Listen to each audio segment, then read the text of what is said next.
All right, guys, I'm just going to give my honest review of this animatronic. And I'm going to talk about some things that other people who have reviewed this animatronic don't talk about. So I'm doing a little bit different of a review. I'm going to go ahead and start off with the likes.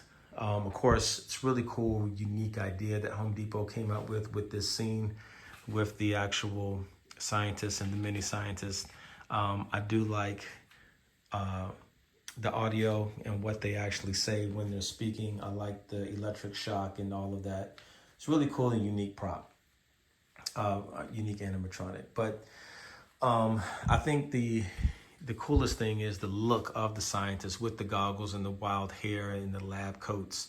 The lab coats are, they are, what do you call it? Can't even think of the word.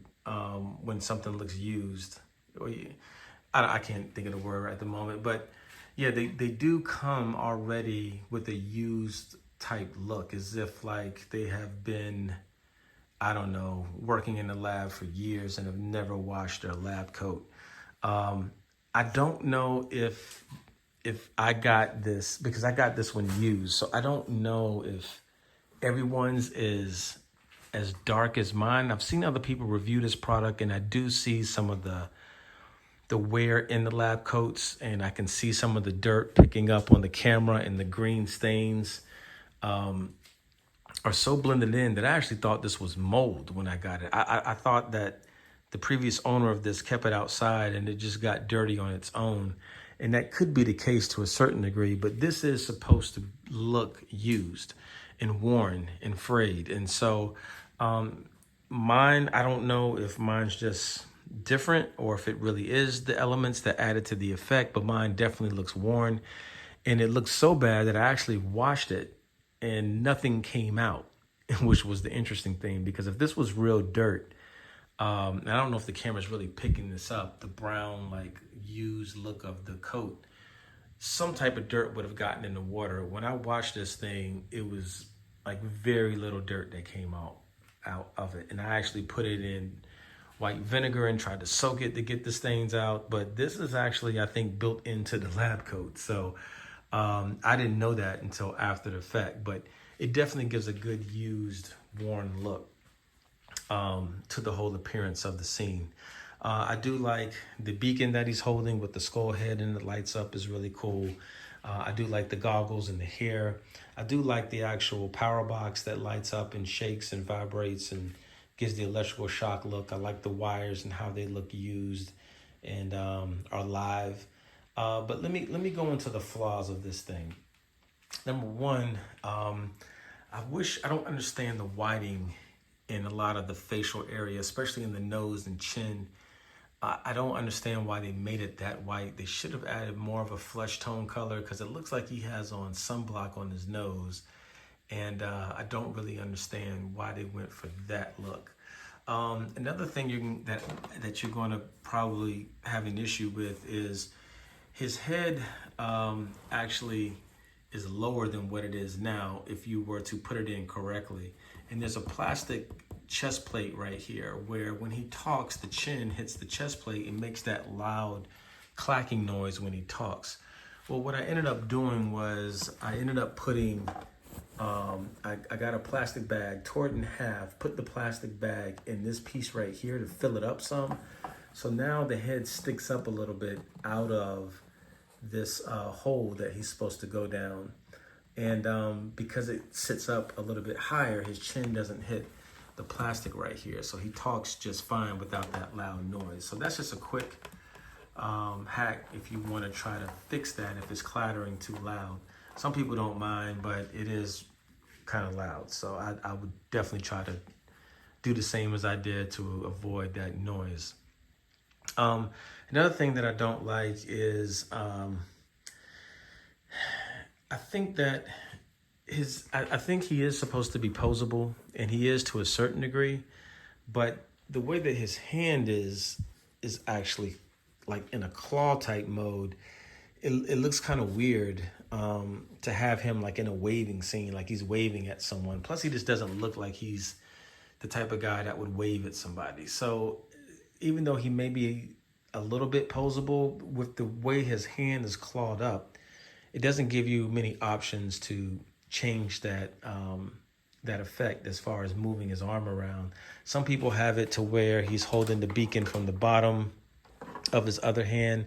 Some have it like this. I just think that they should have had the hand more like the other hand. Like this hand looks more normal in a relaxed position, as this one looks like he's, I don't know, getting ready to change into another creature or something on there. I don't know. The other thing that I don't like is the power box. So the power box, at least mine, has had, since I've had it, it's had a lot of issues. It's very fragile.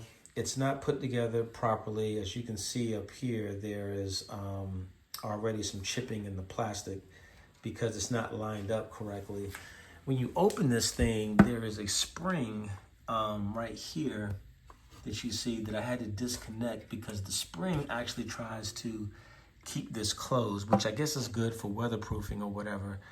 But when you really need to get in here and look at what maybe some issues are, you're gonna have to disconnect that spring because it's just a pain trying to work in here. But all the electronics are in here, the volume, the sound, all of that. But what I'm having issue with mine is the lever. So the lever is supposed to turn this on. So it's off position now. If I push up, it's supposed to turn it in a position to be on. But mine, you actually have to go further than where it stops up here. So I have to open the box, push it up even higher in order for my box to work, which means you won't see the lever right here. I don't know if that's just a flaw on mine or what the issue with that is, but it is what it is. But if you have any issues with this thing, more than likely you're gonna have to work in here. It is good that all the electronics are right there and they're easy accessible, but it's a pain getting into that box. And I know it's only a matter of time before this thing ends up breaking off, and then I don't know how I'm gonna keep it together by then. So I think they could have just made that more higher quality and just a better sense of, I don't know. I just think it should be a higher quality section of the prop where you can actually go in there and work without anything breaking or chipping off, because a lot of the plastic pieces in here are already doing that. So other than that, that's pretty much all my gripes with him. I'm going to go ahead and demo him so you can check them out.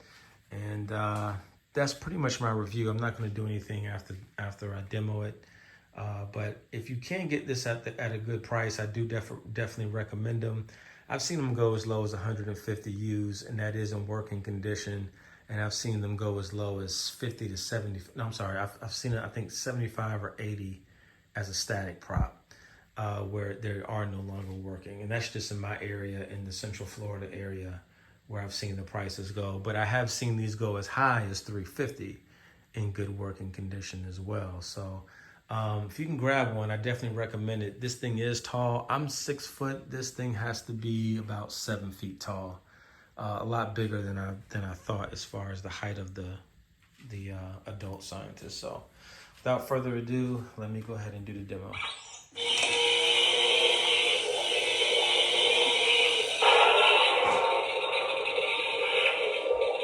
are going to try something very special this full moon Halloween night.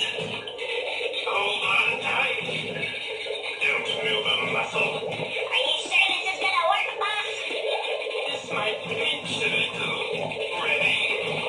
It doesn't seem like a very good idea. I'm going to pull the lever. 5, 4, 3, 2, 1.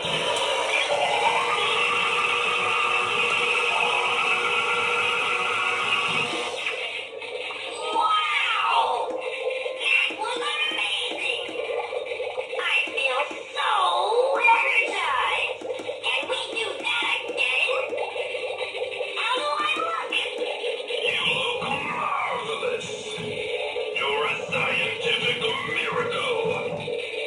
Now you're ready